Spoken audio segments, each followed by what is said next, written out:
Now next question is GE and F were partner in the firm sharing profit in the ratio of 7:2:1. तो आपको जो old ratio वो कितना given है 7:2:1. ठीक है. फिर आपको क्वेश्चन में आगे क्या कहा जा रहा है, the balance sheet of the firm as on 31 March 2011. ये आपको गिवन है. अब इसमें कुछ चॉकलेट वगैरह दिखाई दे रही है आपको. एक तो देखो रिजर्व दिखाई दे रहा है और कुछ भी ऐसा नहीं है. ठीक है, चलो आगे चलते हैं. हाँ, गुडविल भी है. ठीक है, क्लियर है यहाँ तक. ठीक है. इसके बाद फिर आपका ये एडिशनल इंफॉर्मेशन. एडिशनल इंफॉर्मेशन में फर्स्ट पॉइंट क्या है, और पहले तो ये गिवन है कि ई डाइड ऑन 24 अगस्त 2011. तो ये की जो डेथ हुई है वो कब हुई है, 24 अगस्त 2011 को हुई है. एक तो ये इंपॉर्टेंट पॉइंट है इसमें. अब इसका मतलब जब इसमें आप इसका प्रॉफिट शेयर निकालोगे तो डेज में निकलेगा, क्योंकि 20 की डेट दे दी है. यदि समझ में आ रही है आपको. ठीक है. फिर आगे आपको क्या इंफॉर्मेशन गिवन है, partnership did provide the settlement of claim on the death of a partner in addition to his capital as under. अब क्या क्या पार्टनरशिप डीड में चीजें मेंशन है वो देखो आप. फर्स्ट इंफॉर्मेशन जो गिवन है वो ये गिवन है, the share of the profit of deceased partner to be computed up to the date of death on the basis of average profit of the past 3 years. और average profit आपको given है. तो अगर मैं इसको calculate करता हूं तो देखो प्रॉफिट कितना है 1,80,000, और जिसकी डेथ हुई है उसका शेयर कितना था, ये ई का शेयर है तो 2/10. तो ये हो गया इंटू 2/10. ठीक है. अब अप्रैल टू 24 अगस्त, तो अगर मैं डे कैलकुलेट करूं अप्रैल टू 24 अगस्त, तो आप क्या कहोगे, अप्रैल में कितने होते हैं 30, फिर मई में कितने हो गए 31, फिर जून में कितने हो गए 30, जुलाई में 31, और प्लस ये 24, तो ये हो गया 146. तो इंटू हो जाएगा आपका 146 अपॉन 365. ये क्लियर है कहानी. ठीक है. तो जब आप इसको सॉल्व करोगे तो जीरो से तो देखो जीरो कैंसिल हो जाएगा. ठीक है. और अगर मैं इसको सीधा करूं तो 1,80,000 अभी हो गया 18,000. मल्टीप्लाई कितना हो गया आपका 2, मल्टीप्लाई हो गया 146, और डिवाइडेड बाय हो गया 365. 14,400 आना चाहिए. यही आया था आप लोगों का. तो प्रॉफिट शेयर आएगा 14,400. तो फर्स्ट पॉइंट तो हो गया हमारा 14,400. चले आगे. ठीक है. नेक्स्ट पॉइंट क्या गिवन है आपको, नेक्स्ट पॉइंट है आपका ही शेयर इन प्रॉफिट और loss on revaluation of assets and reassessment of liability which were as follows. Okay, land and building were revalued at rupees 94,000. rupees 94,000. तो पहले कितनी थी, पहले तो ये देखो कितना बढ़ गया 34,000. तो 34,000 से क्या होगा क्रेडिट.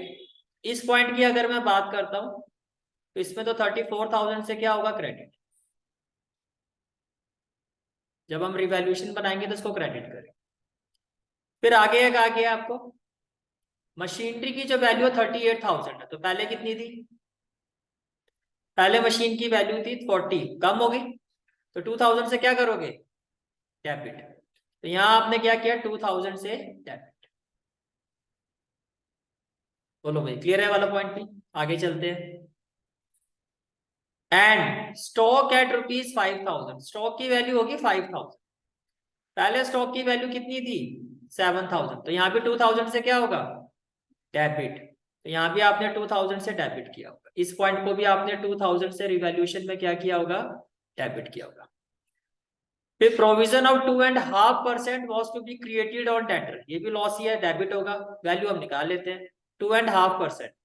तो 2.5% का मतलब हो गया 12,000. 2.5 5/2 और परसेंट तो 200 हो जाएगा. 00 से 00 कैंसिल. ये हो गया आपका 300 का आपका लॉस हो रहा है. तो डेबिट करोगे 300 से. तो 300 से आपने इसको भी क्या किया होगा डेबिट किया होगा. तो इस पॉइंट में भी 300 से क्या होगा डेबिट होगा. बोलो भाई क्लियर है. ठीक है. फिर net amount payable to his executor was transfer to his loan account, जो भी नेट अमाउंट पे करना हो उसके लोन अकाउंट में ट्रांसफर हो जाएगा। अब ये कैसे निकलेगा, जब आप पार्टनर्स कैपिटल अकाउंट बनाओगे उसमें जो भी उसका बैलेंस शीट होगा वो एग्जीक्यूटर को ट्रांसफर किया जाता है। तो पार्टनर्स कैपिटल अकाउंट से ट्रांसफर होगा एग्जीक्यूटर अकाउंट में, समझ में आ रहा है? ठीक है, इसके अलावा कुछ और तो गिवन नहीं है इन्फॉर्मेशन, यहाँ भी देख लो, देखो लोन भी लिया हुआ है इसे फर्म ने, तो एग्जीक्यूटर के अकाउंट में जो बैलेंस शीट वाला अमाउंट होगा वो भी ट्रांसफर होगा और ये 30,000 भी उसमें ट्रांसफर होगा।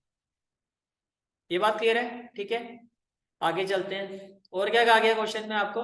रिवैल्यूएशन अकाउंट बनाना है, तो पहले रिवैल्यूएशन अकाउंट ही देख लेते हैं। देखो ये रिवैल्यूएशन अकाउंट है, मशीनरी अभी हमने देखा डेबिट होगा, स्टॉक भी डेबिट होगा, लैंड एंड बिल्डिंग में क्या होगा 34,000 क्रेडिट होगा, ये क्लियर है पॉइंट? ठीक है, फिर अभी हमने प्रोविजन फॉर डाउटफुल डेट निकाला था, इसमें भी हमारा क्या आया था 3,000 का डेबिट आया था, तो 3,000 से 300 से आप इसको और डेबिट कर दोगे, ये भी क्लियर हो गया। तो जब आपने इसको सॉल्व किया होगा तो आपका प्रॉफिट आएगा 29,700, चेक करो सारे 29,700। और जब आपने इनका जो रेशियो था 7:2:1, इस रेशियो में जब डिस्ट्रीब्यूट किया होगा तो जी को मिलेगा प्रॉफिट ऑन रिवैल्यूएशन 20,790, ई की कैपिटल में ट्रांसफर होगा 5940 और एफ की कैपिटल में ट्रांसफर होगा 2970। पहले बताओ ये चीज क्लियर है? ठीक है, इसके बाद आपको बनाना था पार्टनर्स कैपिटल अकाउंट। तो पार्टनर्स कैपिटल अकाउंट में जो बैलेंस शीट में गिवन है पहले तो ये लिखो 70 20 10,000, तो ये हो जाएगा बाय बैलेंस पीडी, तो ये हो गया बाय बैलेंस पीडी 70 20 और 10,000, राइट। फिर आपको क्वेश्चन में बैलेंस शीट में रिजर्व की बनता, ये रिजर्व जो आपका गिवन है किस रेशियो में डिस्ट्रीब्यूट होगा, इसी रेशियो में डिस्ट्रीब्यूट होगा।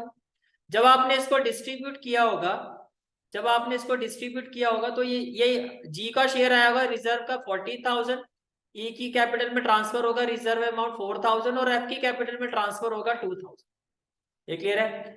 रिवैल्यूएशन प्रॉफिट अभी आपने निकाला है, जो रिवैल्यूएशन प्रॉफिट आया वो कितना है 2790, 5940, 2970, तो ये भी क्रेडिट कर दो।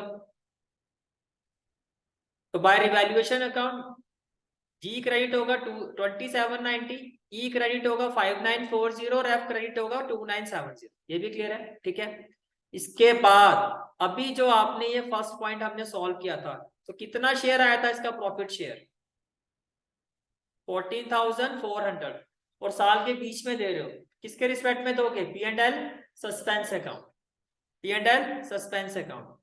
तो जब आपने ये ट्रांसफर किया होगा तो bye P and L suspense account, ये कितना आ गया 14,400, ये क्लियर है? ठीक है, इसके अलावा बैलेंस शीट में आपको गुडविल गिवन है, ये देखो, ये भी इसी रेशियो में डिस्ट्रीब्यूट होगी तीनों पार्टनर में, तीनों पार्टनर्स की कैपिटल क्या करे होगी डेबिट होगी।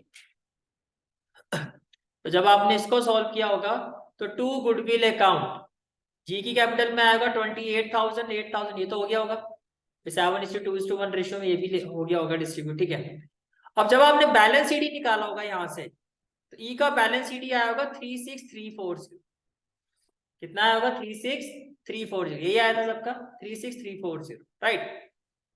और जी का बैलेंस शीट ही आया होगा 7696, 76,790, भाई इन सबका टोटल करके आएगा 10,4790, इसमें से आप इसको माइनस करोगे तो इसका बैलेंस शीट ही आएगा 76,790। ई का टोटल आ रहा है आपका 44,314, इसमें से आपने ये वैल्यू माइनस की होगी तो एग्जीक्यूटर अकाउंट में जो ट्रांसफर होगा, क्योंकि क्वेश्चन में यही कहा गया ना कि जो भी ई का अमाउंट होगा वो किस में ट्रांसफर करना है आपको, वो लोन में ट्रांसफर हो जाएगा। वो किसके लोन में? Executor, is executor loan account. तो आपने जो भी इसको देना बनता है फर्म का, फर्म ने इसको ट्रांसफर कर दिया इज एग्जीक्यूटर लोन अकाउंट, ये क्लियर हो गया? ठीक है, एफ का टोटल किया हुआ क्रेडिट साइड का तो ये आएगा 14,970, और इसमें से जब आपने इस अमाउंट को माइनस किया होगा तो एफ का जो बैलेंस शीट आएगा वो आएगा 10,970, ये क्लियर हो गया।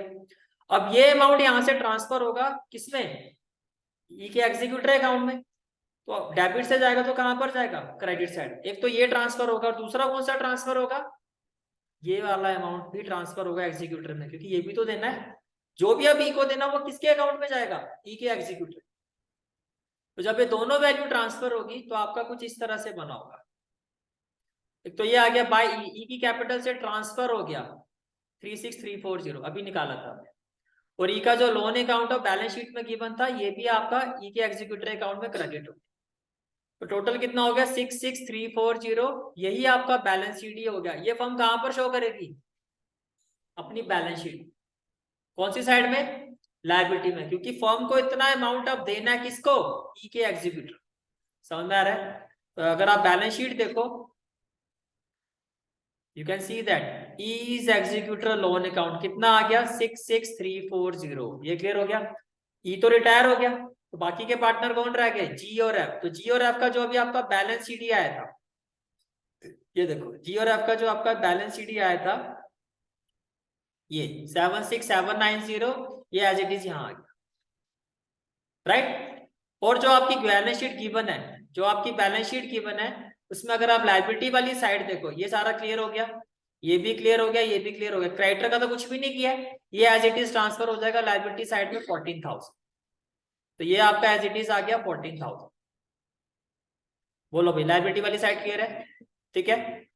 इसके बाद लैंड एंड बिल्डिंग, पहले 64,000 थी, अब वैल्यू कितनी हो गई? 94,000। जैसे आप डायरेक्टली कर तो डायरेक्टली लिख दिया वैल्यू, ठीक है।